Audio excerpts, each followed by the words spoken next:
name is Raymond. I'm the Vice Chairman of the Global Advisory Committee of AMTD Group. AMTD is actually grand sponsor of the Singapore FinTech Festival 2020.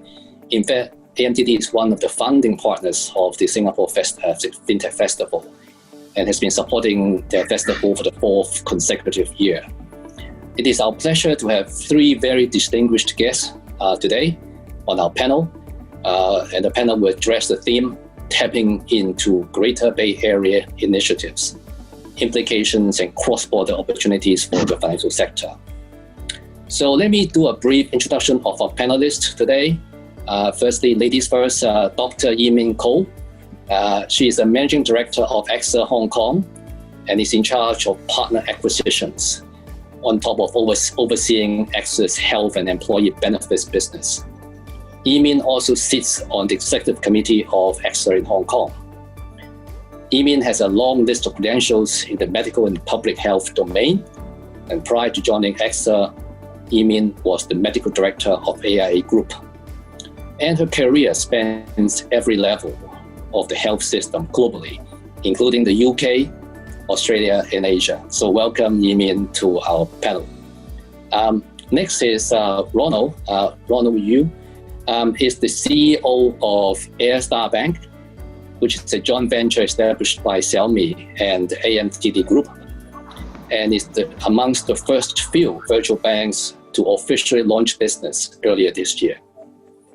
Prior to joining AirStar, Ronald has more than 20 years of experience in the banking and financial industry, serving in the senior management team in Standard Chartered Bank and China CITIC Bank International. Ronald has extensive experience in various aspects, ranging from risk management, sales and marketing, business development for SME banking services, and development of fintech products in both Hong Kong and China. So welcome, Ronald. Last but not the least, Alvin Kwock. Alvin is a co-founder of OneDegree, representing the new generation of insure-tech companies to reimagine the industry with design thinking and digital innovation. Prior to starting up OneDegree, Alvin was the Asia Pacific Head of Emerging Technology and Taiwan Head of Research at JP Morgan. He is also a member of United Nations SFF Banking and Finance Task Force, Hong Kong Insurance Authority's Future Task Force, and also serves on Chinese University of Hong Kong's Business School Quantitative Finance Advisory Committee. Welcome, Alvin. So back to our theme of our discussion today. Given the increasing emphasis placed by the Chinese government on the strategic importance of the Greater Bay Area, particularly Shenzhen, as evidenced by the recent personal visit by President Xi Jinping, who reiterated the support from the central government. So financial institutions in the Greater Bay Area and the ASEAN region are presented with increasing opportunities to expand and benefit from cross-border opportunities. The Greater Bay Area and the ASEAN region share many aspects in common. One, a growing affluent population with a good supply of young and ambitious talents. And 2, a wide penetration of mobile and digital adoption in the financial services sector. 3, a significant trade flows between the various countries in this region, which will be further amplified by the recent RCEP free trade agreement amongst the 15 countries in Asia, covering some 30% of the world's population. So that's the brief introduction of the background. So against the above backdrop, can I start our discussion by asking the first question? Can you share your views on the spectrum of financial services and products which can be offered on a cross-border basis, and how can that be achieved? So may I suggest, Ronald, you start first, given your bank has just started up. So I think Greater Bay is a great opportunity for a virtual bank like us, AirStar in Hong Kong. That's obviously one of greatest potential for us. So we get ourselves ready, and And I think we can serve the Greater Bay citizens in various aspects. Like first is bank account opening. We will leverage on the technology and remote account opening technique through the eKYC and identity verification to onboard the customer remotely. And second, I think it's we can offer a differentiated service like the money transfer service. Hong Kong is connected with various countries and is a very matured international financial center. So on the remittance and the foreign currency exchange as well, we got a very good infrastructure. And the most important product is like the wealth management. So Hong Kong currently got 24 trillion wealth management asset in Hong Kong, and that's a huge opportunity for the Greater Bay Area citizens to allocate their assets in Hong Kong. And currently, the central government, Hong Kong government, are promoting the new policies in terms of so-called Wealth Connect. That allows the Greater Bay Area citizen to purchase the offshore asset and using the closed loop arrangement to ring-fence those funding, we circulate back to China after the settlement. So that gives us a huge space we can pay. But we have to, of course, follow the guideline and do things step by step. I think that's the one of opportunity for a virtual bank like us. How about Alvin? Yeah, from an insurance tech standpoint, what is your view about the opportunities? OneDegree, we have health-related, we have fintech vertical SaaS type of products, which all could have cross-border type of product and services. But I think for the benefit of everyone here, and also for the healthy development of the fintech market, I actually think the cybersecurity tools and also cyber insurance are going to be extremely important elements that has cross-border implication, that is really important for the health of the market itself. If you think about it, ever since COVID, what is the fastest growing market? I think very, very clearly it is e-commerce. That is growing some 80% globally. And here we're not only talking about buying from Taobao, buying from Shopee, but also cross-border payments, telemedicine tools, that you can get the best doctor anywhere in the world, right? Now, some forward-looking thinking lenders to e-commerce company even come to us and say, the emerging risk now for lending is not only about looking at the balance sheet, it's looking at the cybersecurity that could lead to data leakage or system interruption. If you can't do business for two weeks, or if you leak out the patient data, you're going to get into trouble with cash flow issue, with regulators, with so many different things, and they're so right about it. So I think cyber product here is extremely crucial. Given that e-commerce activities are borderless, it is obviously crucial that such services can be offered on a cross-border basis. And OneDegree has put in a lot of investment in this area. And I think in the insurance space, I should also look at how AXA and Mien. We are now in a pandemic, so I think no insurance is more important than probably health insurance.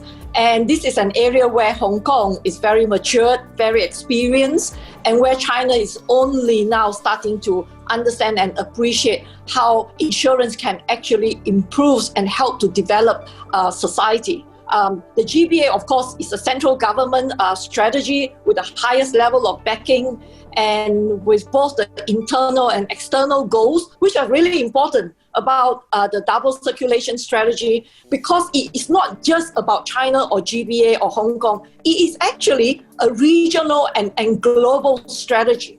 both internally where the country can grow, but externally the cross-border will enable us to access widely seamless financial services that will be important for success of China, corporations, Hong Kong, and service providers. And by that, for insurance in particular, we heard from Ronald about the Wealth Connect, and so of course there are many insurance products that we can also sell. But specifically for health insurance, I'm thinking about both governments already talk about how Hong Kong doctors maybe go into the GBA, or investment into healthcare facilities have really grown in the last few years. So cross-border healthcare and medical treatment met through insurance will be very important to provide and to cover the free flow. The second area that I feel is very important is about building ecosystem and sustainable partnerships. It is no longer about every company building their own. It's about how we can use and build on top of those partnerships so that we can expand and grow, improving our distribution channels as well as supply chain. I think that is really important in China, in GBA, but also recently, last week, we had the ASEAN partnership. And so I expect that becomes increasingly important intra-regional, inter-regional, and of course global and international. And then the third area I think is really important is about working relationship with the government and the regulators. We all know that if you really want to get things done, you really need to understand all the many different policies. Just keeping track on all the policies as they come in, forming a holistic view is really important. So how are we going to work together with all the different parties, with the government, central and local government, and the multinational organizations, regulators, and so on. So I think those are some of the challenges too. So, whilst in this subject of policies and regulations, may I actually throw up the other questions around the specific asks or desirable changes that you and your constituents would wish to raise or consider as crucial to ensure an uninterrupted growth over the coming few years? So perhaps may I ask, Ronald, do you have any particular ask or suggestions around this area of policies and regulatory changes? Actually, quite a lot. These jurisdictions are different, and the law and regulations are different. So the first thing is we want those policy to be relaxed and allow the Hong Kong to participate into the Mien market. So there's a lot of different practices. For example, the data. Right? So in mainland China, those financial data cannot pass through cross-border to be used by Hong Kong companies. So that's, I guess, in the year of the fintech or digital revolution, data plays the most important thing. That will relate to KYC. What I mentioned before, the remote account opening require the quite significant use of data to identify the individual. So the true identity and the true person, right? So that requires a lot of data interchange. And China obviously got a lot of quality data into the central database. So as the institution in Hong Kong, so can we access to that data to verify the customer identity or the transaction monitoring? That has to be relaxed somehow for Greater Bay payers to access to that data. And the second thing is the business development. So actually, this is Hong Kong financial institution can only do business in Hong Kong. You cannot do the cross-border business activities. unless you got approval. So that is again the regulatory support required. And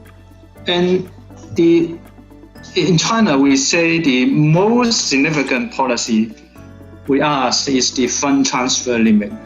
So that's everybody knows PRC government only allows assistance to transfer 50,000 US out from China, right? So if that can be relaxed somehow, right? So that would definitely help the banking industry or financial industry to develop further, to deliver more different products. And one more thing is the digital RMB. That's a hot topic now. So can Hong Kong banks or financial institutions participate into that? It has to be the most important initiative in the world, digital RMB. So as a player in Hong Kong, as a virtual bank in Hong Kong, so we do interested into that digital RMB aspect. Yeah, well, there are 2 points that I want to bring up. One, at times, cybersecurity is an afterthought. It's not part of the design or not even part of the compliance process.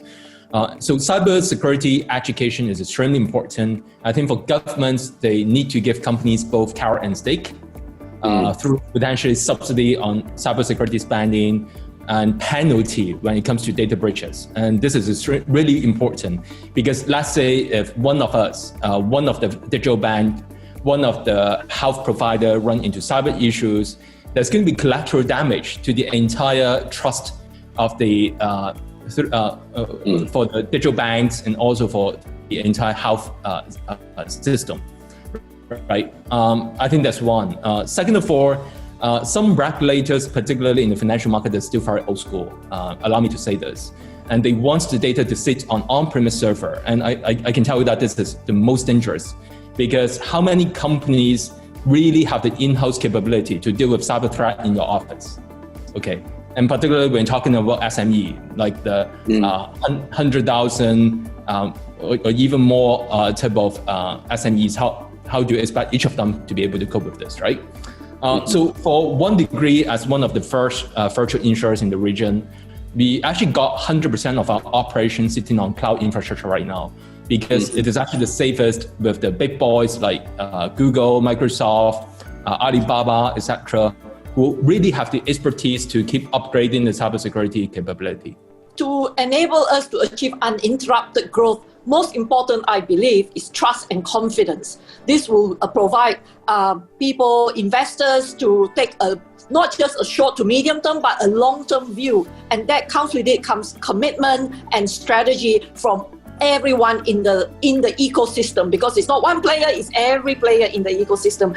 And the second point is about developing and retaining talents. That is very, at the moment, this is very challenging, and probably paying great attention to developing and protecting intellectual property. I think there's some concerns around that we need to pay attention to. I think my takeaway is that there are significant challenges in connection with the growth of these fintech and financial services in the coming few years. But I'm sure that with the concerted efforts of innovative companies like yourselves, the market would eventually evolve into a very successful market for everyone. So thanks again, and have a good day.